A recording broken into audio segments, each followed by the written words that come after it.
En un giro inesperado que sacude los cimientos del sistema judicial estadounidense y la estabilidad política hondureña, el expresidente Donald Trump ha solicitado la liberación del exmandatario hondureño Juan Orlando Hernández, actualmente condenado a 45 años de prisión por narcotráfico. El magnate estadounidense asegura que Hernández es víctima de una conspiración y que nunca debió pisar una celda. Esta intervención sin precedentes ha despertado una tormenta de polémica en Honduras, donde el pasado reciente de JOH está marcado por el crimen organizado, la corrupción y una alianza oscura con el cartel de los cachiros. Las declaraciones de Trump surgen justo cuando nuevas revelaciones del narcotraficante confeso Davis Leonel Rivera Maradiaga, fundador del cartel de los cachiros, vuelven a poner a Juan Orlando en el centro de una intrincada red de corrupción y crimen.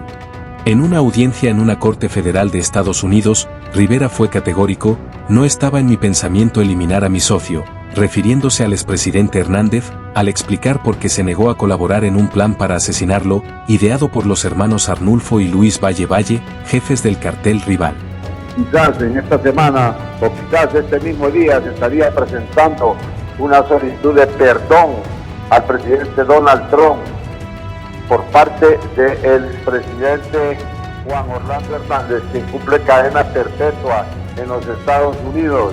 Y recuerde usted que uno de los principales asesores de campaña en el anterior periodo de Donald Trump, Roger Stone, se ha referido frecuentemente en relación a la injusticia que se ha cometido en contra del expresidente Juan Orlando Hernández, un principal aliado a Donald Trump. Hay tres maneras de solicitar este perdón al presidente Donald Trump. Uno, a través de un consorcio de abogados ante el Departamento de Justicia de los Estados Unidos, y dos, a través del Departamento de Estado de los Estados Unidos directamente al secretario de Estado Marco Rubio, y esto lo puede hacer cualquier persona natural o jurídica dentro de los Estados Unidos. Y la tercera es que actuaría de oficio el expresidente Donald Trump, debido a que conoce el caso públicamente de cómo ha sido tratado el expresidente Juan Orlando. Rivera Maradiaga, actualmente cumpliendo cadena perpetua más 30 años por sus crímenes, ofreció un testimonio estremecedor sobre su relación con JOH. Confesó que él y su hermano Javier financiaron campañas políticas a cambio de protección para sus operaciones de narcotráfico.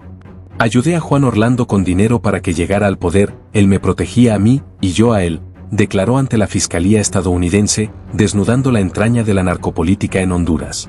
El testimonio también revela que, tras el inicio del primer mandato presidencial de JOH, los hermanos Valle Valle se sintieron traicionados cuando el gobierno comenzó a confiscarles propiedades y cortar la comunicación con ellos.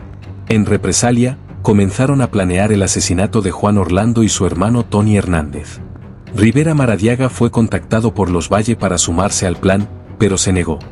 No solo por la relación económica y política que lo unía con JOH, sino también porque ya colaboraba en secreto con la DEA. Un nombre clave en esta intriga es el del exdiputado Reinaldo Economo, quien habría servido como intermediario entre Juan Orlando y Davis Leonel. Economo, según el testigo, organizó una conversación entre ambos tras los rumores del plan de magnicidio. En esa llamada, Rivera tranquilizó al presidente asegurándole que no había traición de su parte. Como pago por su intermediación, Economo exigió $6,000, una camioneta y una casa en Hualpita, sellando así un acuerdo de impunidad. La red de corrupción no terminaba ahí. Rivera también reveló que Tony Hernández, hermano del presidente, solicitó pagos a cambio de asegurar contratos del gobierno. Según el testimonio, Tony pidió una suma por adelantado para beneficiar a la empresa Inrimar, vinculada a los cachiros. La corrupción era sistemática, despiadada, y estaba incrustada hasta la médula del Poder Ejecutivo de Honduras. La colaboración de Rivera Maradiaga con la DEA no fue solo testimonial. Él mismo grabó reuniones comprometedoras usando un reloj espía, entregando los archivos a las autoridades norteamericanas. Aunque aclaró no haber grabado directamente a JOH, las evidencias acumuladas fueron suficientes para hundir a su hermano Tony y luego llevar al expresidente ante la justicia. En el juicio, también se mencionó a Milo, un sicario de los Valle Valle, quien habría confirmado los planes para asesinar a JOH y a Tony, tanto antes como después de las elecciones de 2014. por acusaciones de tráfico de drogas. En el juicio contra Juan Antonio Tony Hernández, hermano del expresidente hondureño, el nombre de Juan Orlando Hernández se mencionó en más de 100 ocasiones en las decenas de documentos de pruebas que se presentaron contra el exdiputado. En ese entonces, Juan Orlando Hernández fue señalado como co-conspirador. Los fiscales plantearon, basados en testimonios de otros narcos enjuiciados y de testigos protegidos, que el exgobernante recibió millones de dólares del narcotráfico para financiar campañas políticas. Durante el proceso judicial de Tony Hernández sirvieron como testigos los narcotraficantes Víctor Hugo Díaz Morales, alias El Rojo, y Alexander Chan de Ardón, exalcalde de El Paraíso, Copán. Ambos aseguraron haber pagado sobornos a Tony y Juan Orlando Hernández, y uno de ellos, de $1 millón, habría sido entregado en 2013 por el líder del cártel de Sinaloa.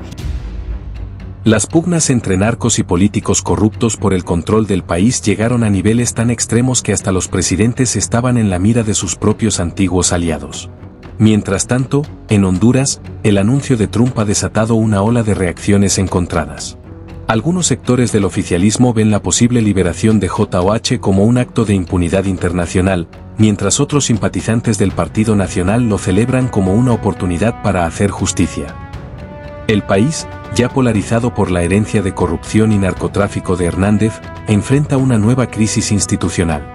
El ascenso y la caída del cartel de los Cachiros no se puede entender sin analizar la red de protección que tejieron con figuras clave del poder político, económico y militar de Honduras. El testimonio de Davis Leonel Rivera Maradiaga no solo desvela los vínculos del narcotráfico con la presidencia de Juan Orlando Hernández, sino que deja al descubierto una élite corrupta que, bajo una fachada institucional, facilitó la expansión del crimen organizado en el corazón del Estado. En este contexto, la reciente declaración de Donald Trump solicitando la liberación de JOH se convierte en un hecho tan desconcertante como simbólico. La trama cobra un tono aún más oscuro cuando retrocedemos a septiembre de 2013. La OFAC del Departamento del Tesoro de Estados Unidos lanzó una ofensiva contra los Cachiros, congelando activos y marcando a sus integrantes como narcotraficantes de alto nivel. La operación fue un golpe directo al sistema de lavado de dinero que operaba en Honduras. Fue entonces cuando el poderoso banquero Jaime Rosenthal, presidente del Banco Continental, llamó directamente a Davis Rivera. La alarma era clara: Davis, las cuentas se congelarán. Deben actuar, y rápido. Las alianzas comenzaban a tambalearse. En una sala sombría del Banco Continental, Davis recibió de Rosenthal más de 100 millones de lempiras en efectivo, extraídos de las bóvedas antes de que el sistema financiero pudiera sellarlas. Aquello no era solo una operación de emergencia, sino la última gran fuga del dinero ilícito de los Cachiros.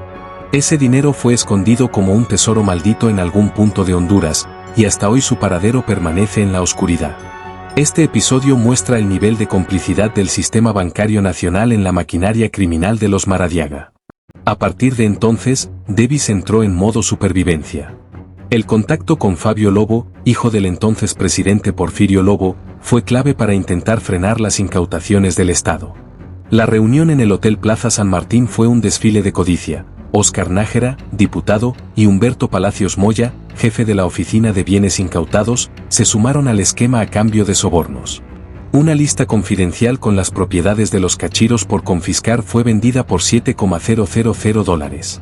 Un país vendiéndose a pedazos desde el interior.